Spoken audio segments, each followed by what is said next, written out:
na mambo yako yote yako vizuri kabisa kwa sababu na Pasaka imekuja siku nzuri, siku ya Jumapili. Leo ndio siku ambayo Pasaka imewafikia. Kuna kitu kizuri kama unasherehekea sikukuu ya Pasaka, siku ya ibada, inapendeza kweli kweli. Na nikuarifu tu au nikuambie karibu sana kwenye kipindi kizuri kabisa, kipindi maalum kutoka kwa mchungaji Nabii Ibrahim Suleiman hapa. Leo kidogo mambo yamebadilika, mambo yamekuwa mazuri sana kwa sababu Nabii bwana alikuwa na muda mchache, lakini sasa hivi baada ya maombi ya watu tofauti tofauti, bwana muda mchache tunaomba uongeze.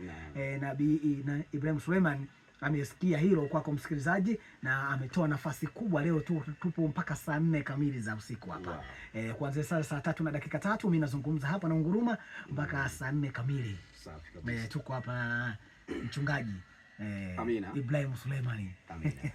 Jina langu naitwa Mohamed hapa. Nitambua brand kitabu ya kosea mtakatifu wa kusini. Wachache sana unajua jina langu ndio nimelitamka leo. Safi. Mchungaji karibu sana bwana. Asante. Ndio. Mungu awabariki sana wote ambao kwa muda huu mmetega sikio Dream FM. Ndio. Ni wakati wa Injili. Ndiyo. Karibu tujifunze kitu. Karibu ujue jambo. Karibu tupeane maarifa. Naomba niombe. Baba, katika jina la Yesu, asante Mungu wetu kwa wakati mpya. Asante kwa ulinzi, kwa ukombozi, kwa uponyaji. Asante kwa uhai. Asante kwa kuwashinda adui zetu. Kwa jina la Yesu, amin. Amina. Jina langu naitwa Ibrahim Suleiman. Leo natamani ufahamu jambo moja. Kuna kitu nataka ukijue leo. Nataka ujue kidogo historia ya Injili. Unanielewa? Ndio. Na kwenye historia hii ya Injili ndipo utakapotambua kwamba dini tulionayo ni ya kihuni. Umenielewa? Ya kihuni kivipi sasa bwana? Unajua ya kihuni wakati kuna watu wenye heshima zao bwana. Sio ya kihuni bwana. Utaelewa. Kwa sababu unaponiambia ya kihuni unanichanganya mimi, unamchanganya msikilizaji. Kwa nini ya kihuni? Twende kwenye nini ya kihuni kwanza. Ndio maana nataka lazima tutaanza na historia kidogo. Sawa. Umenielewa vizuri? Utaelewa mwenyewe, tutajua kwamba yani mwenyewe nikishatoa ka history kidogo ndio utatafakari mwenyewe. Yani hata jibu sitakupa mimi. Wewe mwenyewe utatafakari kwamba ila kweli kwa hiki na hiki kiweka hivi mbona haiwi sawa. Unanielewa vizuri? Amina. Naomba nianze hivi. Injili tulionayo hii hapa hii. Kwanza mimi nasema ni ya kihuni au ya uongo. Yaani hii tunayosema dini ya Kikristo hii.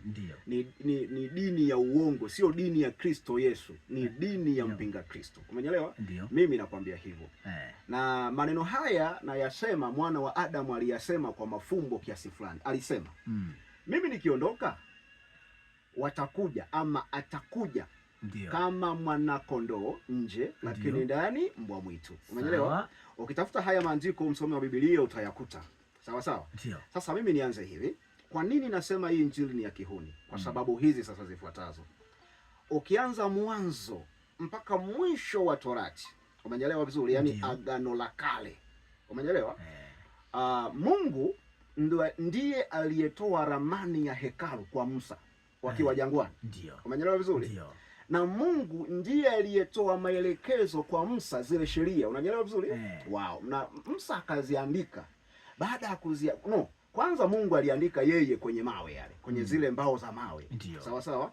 Alivyoshuka kutoka mlimani Musa, akakuta kule alipofika bondeni sasa vijana wamefanya la kwao, wametengeneza yule ndama na kadhalika. Musa akaghadhabika, akavunja yale mawe, akatupa chini akavunjika. Mungu akamwambia, sasa niliandika mimi, sasa utaandika wewe yale. Umeelewa? Mungu anampa nani maagizo? Musa. Sawa. Twende mbali kidogo tena. Tutoke kwa Musa tena. Amina. Tutoke kwa Musa sasa. Tusonge mbele tena.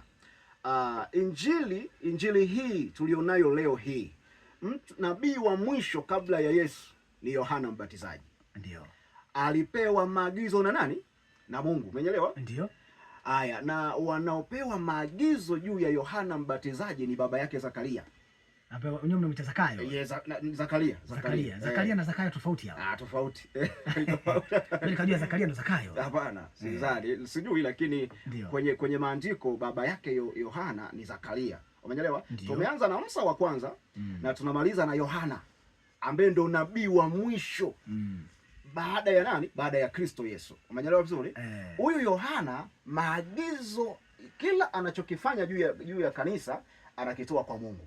Usisahau wakati huo sasa hekalu lipo. Na lile hekalu, ndani ya hekalu kuna makuhani, sio kuna kuhani, kuna makuhani kadhaa. Umeelewa? Ni zaidi ya mmoja. Wow. Sasa wakati kuna maana ya kuhani ni mchungaji. Maana yake kulikuwa na wachungaji ndani ya hekalu, waangalizi wa hekalu. Umeelewa vizuri? Sawa sawa. Na ukirudi kwenye Biblia, sijui kama kuna eneo ambalo linazungumza kwamba kuhani fulani alitabiri ama kuhani fulani alipewa maagizo na Mungu kwamba akaseme 1 2 3 kwa watu. Umeelewa? Mara nyingi Mungu, hekalu lipo, makuhani wapo, lakini ni sharti ya muinue nabii. Na alikuwa na wainua manabii nje ya hekalu. Hivi unanielewa? Sio ndani. Sio ndani ya hekalu. Na ndio maana manabii walikuwa wanapingwa ama kupigwa na wale watu wa hekalu kuanzia na makuhani. Umeelewa? Hatimaye waumini wote wanawachukia manabii. Kwa nini? Kwa sababu Mungu alikuwa anainua manabii nje na kanisa. Yaani kwa mfano leo wewe ni Mlast Church. Ndio.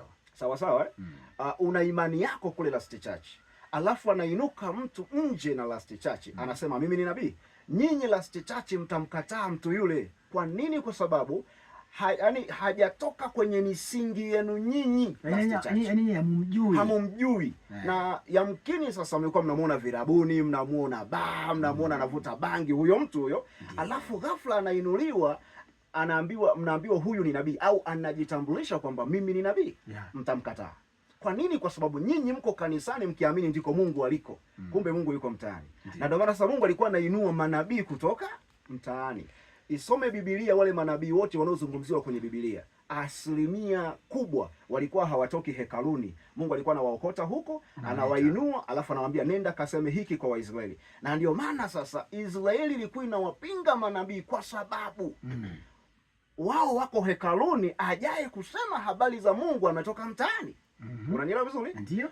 Hapo ilikuwa shida sana. Na ndio maana hata Yohana alipingwa. Kwa sababu Yohana amezaliwa hajakulia hekaluni, amekulia nje. Amekulia nje ya hekalu. Hivi unanielewa? Kwa nini Mungu alimtoa nje ya hekalu? Kule hekaluni kuna kanuni, kuna taratibu za hekalu ambazo zingemharibu Yohana, zingeharibu kusudi la Mungu ndani ya nani? Ndani ya Yohana. Unanielewa? Kwa sababu alikuwa na makusudi yake tayari. Na Yohana, unanielewa? Ndani ya hekalu. Yes. Sasa Mungu akamtenga Yohana na hekalu kwanza, mpaka na watu, mpaka na vyakula. Ndio. Umeelewa? Ndio. Narudi eneo moja hivi, anaagizwa Zakaria. Huyu mtoto kileo kisipite kinywani mwake. Maana yake Zakaria alikuwa mlevi. Hivi unaelewa? Alikuwa ni mnywaji mzuri wa pombe. Na mkewe alikuwa ni mpishi mzuri wa pombe. Umeelewa? Alikuwa na wajakazi ambao ni wapishi wa gongo. Na tukizungumzia pombe nyakati zile ni gongo. Sio hizi pombe zetu togwa hizi za sasa hivi. Yaani gongo. Umeelewa? Ambao kinywa kifuniko tu nyumbani ufiki. Sasa Zakaria huyo ni kuhani wa nani? Wa Mungu. Na nielewa vizuri? Ndio. Lakini alikuwa ni mnywaji mzuri. Lakini leo hii wanakuambia pombe ni dhambi, si ndivyo? Hiyo ni nukta, ni somo lingine hilo. Sawa. Zingatia sana. Mimi hapa leo sasa naelewa kitu. Ndio. Nasikia siku na kuhani fulani, si kuhani nani? Sijui kuhani inasimama nini? Kuhani maana yake ni mchungaji. Kwa ni vimotisha tu. Unajua Watanzania walivyo na mbwembwe. Kama VKA. VKA. Yaani sasa akisema kuhani ni kama wewe utashtuka hivi. Uone kama ni mtu fulani wa ajabu. Lakini kumbe ni vile vile tu kama mchungaji Ibrahim. Mchungaji ni neno, yani ni maana yake ni mchungaji. Kwa maana hata wewe ukiitwa kuhani Ibrahim Suleiman ni sawa. Maana yake ni mchungaji. Umeelewa? Ni vile vile. Sawa sawa. Hapa mimi leo umenifungua jambo. Okay, sawa. Sasa turudi pale kwa Yohana. Ndio. Turudi kwa Yohana. Yohana ndo nabii wa mwisho kabla ya Yesu Kristo. Umeelewa vizuri? Ndo nabii wa mwisho kabla ya Yesu Kristo. Na Yohana ndiye aliyemwandaa nani? Aliyeandaa njia ya mwana wa Adam kuja duniani na kufanya yale aliyoyafanya. Sawa sawa? Sasa ukianzia Musa mpaka Yohana, manabii wote walikuwa wanapewa maagizo na nani? Na Mungu. Makuhani wote wa hekalu walikuwa wanainuliwa na nani? Na Mungu. Leo hii kuhani anainuliwa na nani? Ili sasa urudi kwangu na wasema hii dini ni ya kihuni. Leo hii kuhani, huyu mchungaji unasema mchungaji wangu anainuliwa na nani? Anainuliwa na chuo cha Biblia ambacho yeye anafunga vilago na mabegi yake. Anakwenda kujifunza. Yes, anaenda kujifunza pale sasa anakalili kwenye kichwa chake, anapepeshwa vitabu yes. Na ndio maana makanisani wachungaji unakuta ana vitabu. Yaani ana vitabu vya kutosha. vitabu vya kutosha pale mezani. Anafunua hiki, sijui vya nini sasa. Unanielewa vizuri? Ndio. Haya, wakati huo sasa juu ya mchungaji, mpaka wewe unakuwa mchungaji, maana yake unyenyekee kwa askofu. Kuna mtu anaitwa askofu. Leo hii askofu ni mwanzilishi wa imani fulani. Huyo ndiye anaikuwa askofu. Umeelewa? Na ndio maana unaposema Wasabato, mkuu, yani wa mwisho wa Wasabato ni ukoo ule ule walioanzisha usabato. Yani hawekwi mwingine, ni ukoo, wanalisi mtoto. Umeelewa? Unaposema Moravian, ile top ile ya juu duniani ya Moravian ni ukoo. Unaposema Lutheri, ile top ya juu ni ukoo. Unaposema Katoliki, ile top ya juu ni ukoo. Unanielewa vizuri? Unaposema Pentecost, ile top ya juu ni ukoo. Umeelewa? Sasa unaposema Pentecost, top ya juu iko Marekani. Unaposema Moravian iko nini? Ujerumani. Moravian. Yes, Moravian hiyo. Na KKT. Ziko Germany zote hizo. Umeelewa vizuri? Lutheri, ambayo ndio Lutheran mnasema. Umeelewa? Haya. Hii Katoliki nani iko wapi? Italy, Roman. Umeelewa vizuri? Na wakina TAG hawa TAG ndio Pentecost. Haya makanisa yote wanaojiita makanisa ya kiroho, wote ni wa Pentecost. Umeelewa? Wote hao ni wa Pentecost. Last Church si vitu gani nini? Wao ni wa Pentecost ambao sasa makao makuu yao yako Marekani. Umeelewa vizuri? Ambayo hii ndo walileta hii kunena kwa lugha. Umeelewa? Walivoleta kunena kwa lugha, yule alianzisha kunena kwa lugha yule kuongea maneno hataeleweki kama kulika kande hivyo yule bwana kwao walikuwa naabudu miungu, yani niseme hivi, wazazi wake walikuwa ni waganga. Umenielewa? Sasa ile ni lugha ya miungu yao kwao. Hivi unanielewa vizuri? Yaani kwa mfano wewe kwenu kuwe na uganga, sasa kuna ile kupandisha pepo ile. Sinaanza kunena lugha fulani ambazo wewe uzisikii. Alafu kuna mtafasiri pembeni. Sasa yule mwanzilishi yule, ile ni lugha ya miungu ya kwao. Babu yake na baba yake, tuseme ule ukoo wao walikuwa ni watu wa miungu. Yule jamaa sasa akamodify ile elimu ya kwao. Akaitoa kule, akaileta huku, akasema ni nini? Ufalme wa mbinguni umekaribia. Unaelewa vizuri? Turudi kwa Yohana. Naomba unielewe. Nimesema hivi, kuanzia Musa mpaka Yohana, makuhani na manabii walikuwa wanainuliwa na nani? Na Mungu mwenyewe. Hauendi mahala kusomea. No. Na kama unataka kujifunza kitu kinachohusu Mungu, Mungu alikuwa na walimu wake aliowainua yeye mwenyewe. Na mpaka sasa hawapo. Mpaka sasa hivi sasa ndio tunakuelekea sasa. Sasa Yohana amemaliza kazi yake. Mwana wa Adamu anainuliwa, ametumwa na nani? Na Mungu. Umeelewa? Ndio. Haya, mwana wa Adamu amefanya kazi yake miaka 3. Ndio. Umeelewa? Maana alianza kazi akiwa na miaka 30. Ndio. Akafanya 30, 31, 32, 33 akafanya kazi akamaliza. Ndio. Umeelewa? Kwa kama ni 4 hivi, kama ni 3 na kanusu hivi, unanielewa? Maana 33 ndo akawa anapaa. Umeelewa vizuri? Sasa wakati mwana wa Adamu anaondoka, aliacha nini? Sasa zingatia vizuri. Hawa manabii wote, anzia Isaya pale, rudi nyuma, kina Yeremia, kina Amosi, kina nani, kazi wakaiacha kwa Yohana. Ndio. Unanielewa? Yohana kaiacha kazi kwa mwana wa Adamu. Ameinuliwa na Mungu. Sawa sawa? Mwana wa Adamu aliacha kazi kwa nani? Sawa sawa, lazima uzingatie hilo. Mwana wa Adamu aliacha kazi kwa mitume 12, wanafunzi wake wakiongozwa na Petro. Na funguo iliachwa kwa nani? Kwa Petro.